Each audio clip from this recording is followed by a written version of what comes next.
Dan selepas daripada diskusi berkenaan, Dr. Rozaimi Ramli yang merupakan rektor penganjur, rektor KUIP telah memberikan penerangan ataupun telah memberikan kata-katanya berkaitan tentang isu ni. Mungkin pandangan dia berkaitan isu ni, tapi sejujurnya saya sendiri pun tak pernah tengok lagi video ni dan ini adalah kali pertama saya nak tengok bersama-sama dengan anda. Jom kita tengok video berkenaan sama-sama. Dalam senarai Wahabi tu saya nombor 2. Mufti Perlis nombor 1. Dia nombor 2. Saya nombor 100 dah. Saya ingat sepanjang saya kenal dengan Mufti Perlis ni, sepanjang saya kenal dia tak pernah pun mengajar dalam kuliah di Perlis ni buku Muhammad bin Abdul Wahab, tak ada.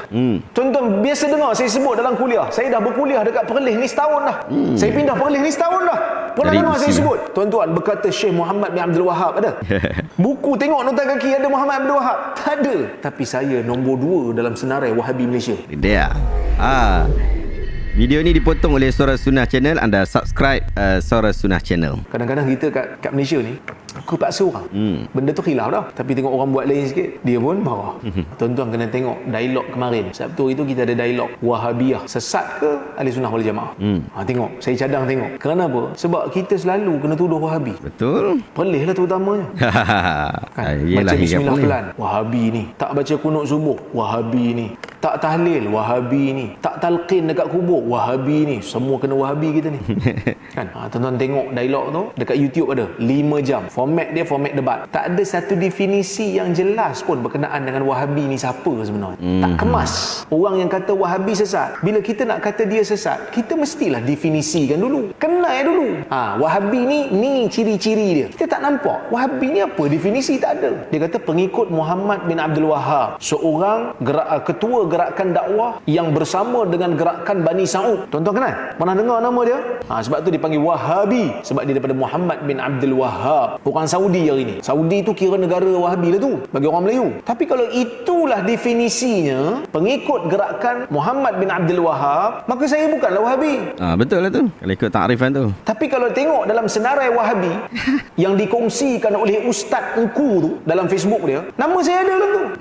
Dia kongsikan senarai tu. Lepas tu dia kata saya pun tak pasti, tuan-tuan cek sendirilah.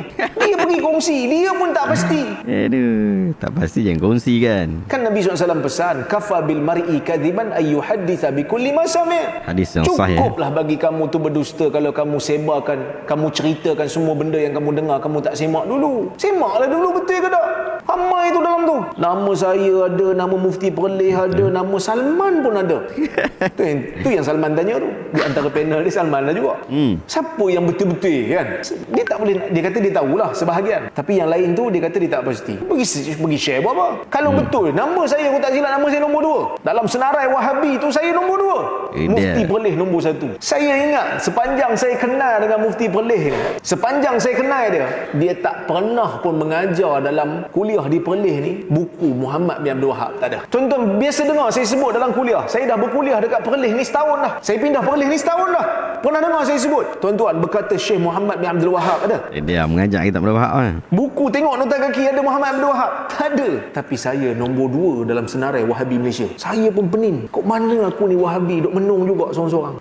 Kat Malaysia ni beza sikit dengan orang Wahabi, beza sikit je dengan masyarakat Wahabi, semua Wahabi.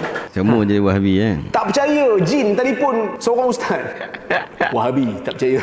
Wahabi saja. Semua benda Wahabi. Tak setuju dengan hadis palsu pun kena Wahabi juga. Lah kali saya ingat lepas ni Wahabi lebih ramai daripada tak Wahabi. Sebab semua Wahabi belaka. Negara Wahabi Jadi istilah tu tak jelas kan. Kalau tak setuju dengan tanam pokok di kubur jadi Wahabi, ulama-ulama zaman dulu ada yang tak setuju dengan pendapat tu. Cuma minoriti lah. Tak boleh, kita kena pegang majoriti. Kau pegang minoriti, kau tak jadi Wahabi pun. Bayar zakat pakai duit, itu pendapat minoriti. Bayar zakat betul-betul kena bayar pakai beras, baru majoriti. Bayar zakat fitrah kan, pakai beras. Kita pakai beras ke pakai duit? Pakai duit. Itu minoriti. Baca bismillah kuat. Kalau kita sembahyang maghrib kat Perlis ni bismillah slow. Kalau dekat Perak bismillah kuat. Bismillah kuat tu minoriti ke majoriti? Minoriti. Mana mazhab Syafi'i. Bukan saya nak kata salah dah. Tak apalah tu mazhab Syafi'i, kita hormat. Cuma bab majoriti minoriti ni bukan penentu kan. Time kita pegang majoriti, siapa tak pegang majoriti Wahabi. Time kita pegang minoriti, kita kena hormat masyarakat pula. Atau dekat Perlis ni tak hormat pula masyarakat Perlis. Jadi benda-benda macam ni sebenarnya tak sihat. Sebab tu dia yang letak syarat macam dia kata kalau kau nak berdialog dengan kami Isun Nazim Haqqani, dialog kena buat ni, lepas tu pula dialog Wahabi. Kami fikir-fikir mula-mula saya tak mau sebab kita kata buat apa kita nak buat dialog Wahabi ni. Kita bukan Wahabi. Lepas tu sembang dengan Salman, sembang dengan Dr. Yusof, sembang dengan beberapa orang yang lain. Dia orang kata okeylah buatlah kok mana pun kita once and for all. Saya kata betul kan benar ni. Saya tak sempat je kata.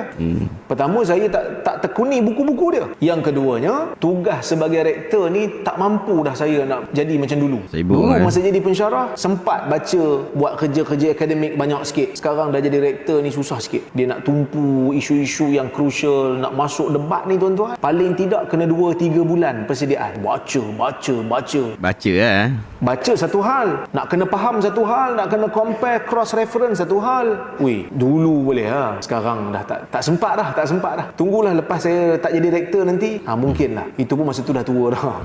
Kan? Cuma nak bagi tahu bila kita buat dialog tu tak nampak pun definisi Wahabi ni apa. Cuma yang berjayanya dialog tu adalah panel tu setuju. Panel yang kata Wahabi sesat tu akhirnya setuju. Perlis bukan Wahabi. Dia betul. Itu padu. Itu kita kena terima kasih banyak-banyak sebab bila kita tanya dia, Perlis Wahabi, tuanku Raja Perlis kata Perlis bukan Wahabi. Setuju ke tidak? Setuju. Okey, itu je kami nak dengar. Maksudnya kami bukanlah kan. Kami bukan Wahabi. Jadi kalau tak dekat Perlis memang tak tanam kan. Pokok-pokok talqin pun kita tak buat kerana kita ambil pendapat yang kata talqin ni tak ada. Yang ada cuma kalau nak buat pun sekadar bagi peringatan jadi kubur. Sekirah kematian. Tapi kalau ada orang nak buat, kita taklah marah. Tak marah. Khilaf di kalangan para ulama. Khilaf. Orang berbeza pendapat. Ulama dulu beza pendapat. Kita tak payah nak gaduh-gaduh kan. Cuma belajar aje. Tengok orang buat lain sikit, jangan ingkar. Jangan bantah kalau kita tak pasti. Balik tanya ustaz balik. Ustaz, tadi saya tengok dekat kubur tadi ni ada pula tiba-tiba ada seorang dia pergi buka pula selipar kat kubur. Betul ke ada hadis? Ustaz pun cek-cek, betul rupanya ada hadis. Kan? Barulah kita perasan. Kalau tak kita tak tahu. Okey, baik, kita dah tonton video berkenaan sama-sama sahabat-sahabat dan dekat sini juga ada clarification mengapa Dr. Rozaimi Ramli dia tak lagi masuk di dalam isu-isu akademik seperti itu ataupun dia nak masuk debat ke, nak dialog. Padahal dulu dengan Ustaz Ungku dia ada dialog berkaitan tentang bid'ah hasanah. Tapi kenapa kali ini yang isu Wahabi ni dia tak masuk? Jadi dia kata antara sebabnya adalah isu dia dah jadi rektor, sibuk masa kajian tak ada. Dan sebenarnya sahabat-sahabat, inilah sebab saya tidak mengambil banyak job yang berkaitan, job-job yang kemungkinan akan mengikat saya. Dan saya hari ini saya nak mengucapkan terima kasih banyak-banyak kepada syarikat-syarikat, kepada institusi pengajian, demikian juga orang ramai yang mahu menjemput saya untuk berkuliah, demikian juga untuk menjadi panel syariah ataupun yang seumpama dengannya. Kerana sebab yang sama, iaitu saya bimbang komitmen-komitmen yang saya terpaksa tanggung akan datang itu akan memberatkan saya sehingga menyebabkan saya tidak sempat untuk membuat semakan dan juga kajian di dalam memfokuskan projek memandaikan umat dengan sisi media sosial. Oleh sebab itu buat masa ini walaupun saya mendapat tauliah mengajar di beberapa negeri, tetapi saya tidak mengambil job berkenaan, saya tidak mengajar di masjid dan surau dan kita memanfaatkan masa yang ada sepenuhnya di dalam media sosial. Sekarang kita di YouTube, demikian juga di TikTok dan juga beberapa tempat yang lain. Dan mungkin ada orang kata, Syabuddin tu dia tak mau mengajar kat masjid, tak mau mengajar dekat surau, tak mau mengajar dekat sekolah dan sebagainya sebab dia tak ada kelayakan. Saya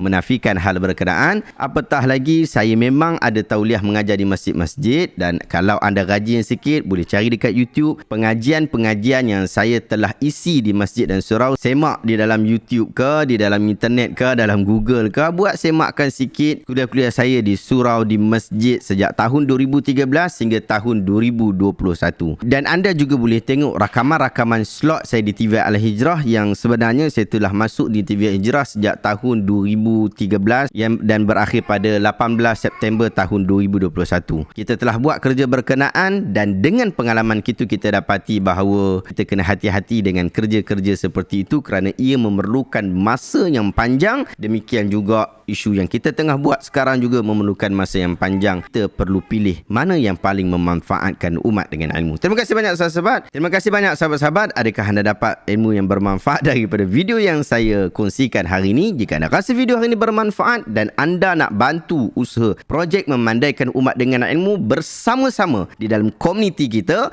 di dalam usaha-usaha kebaikan menyebarkan ilmu ini, anda tekan join member dekat bawah. Ia akan membantu untuk saya upgrade equipment yang kita ada, demikian juga upgrade konten-konten yang kita ada. Terima kasih banyak. Jumpa lagi dalam video reaction seterusnya. Assalamualaikum warahmatullahi wabarakatuh.